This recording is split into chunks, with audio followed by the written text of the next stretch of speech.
Manipur State Legal Service Authority ki Mityeng Makhada District Legal Service Authority THOUBAL AMADI Legal Aid Clinic KIYAM LEITANPOK ANINA PUNA SINDUNA Stop Child Marriage HAIBA Teamda Classes TAGI 10 FAOBAGI MANUNGDA LEIBA MAHEIROISINGI OIBA Inter-School Sport Painting Competition AMA Little Star English Higher Secondary School THOUBAL HAOKHA PANGTHOKHRE HAIRIBA competition aduda tongan-tonganba school singdagi lakpa PUNA MAHEIROI Chamaga Kuntranipana Saruk Yaki, competition aduda ahanba anisuba amadi ahumsuba ta krabasing adudi, matang sitna Laishram Osin Devi, apokpa Laishram Zeki Singh, Little Star English Higher Secondary School, THOUBAL HAOKHA, Mutum Pusparani Devi, apokpa Mutum Somen Singh, Sangkonba Institute THOUBAL KIYAM Sipai Amadi, McDonald Yumnam, apokpa Ratan Yumnam, Little Star English Higher Secondary School, THOUBAL HAOKHA da certificate ka loinana, Lupa listing ani, listing amaga chamga amadi listing amagi award chu khusinaki amadi Marisuba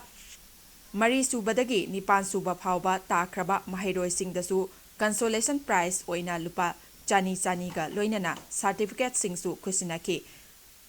masiki sumathakta saruk yakiba mahairoi da participation certificate su yenthoki Sport painting competition adu pangthokpagi matangda Thinguzam Arun Kumar Singh coordinator Legal Aid Clinic KIYAM LEITANPOK na fongdokhibada angang nupi macha ama luhongba haibasi mahakpu tasengna abuse tawbibani India sinba thungna sangsilakliba chahi sudaba angang luhongba asi pumut muthatnabagi khongjang asigi saruk ama oina hairiba competition asi pangthokpani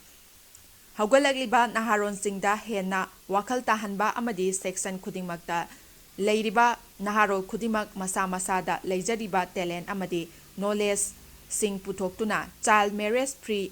Bharat ama oihandaba yade haiba pandamda competition asi pangthokpani hairiba competition asina mahairoisingi creativity skill amadi child marriage ki matangda henna wakhal tahanba ngamlagani haina su fongdoki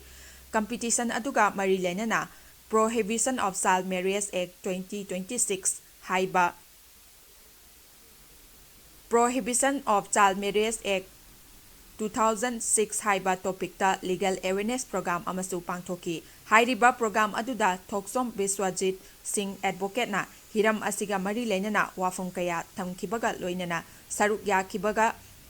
yakiba mahairoi singa khanna nainabagi thauram amasu pangthoki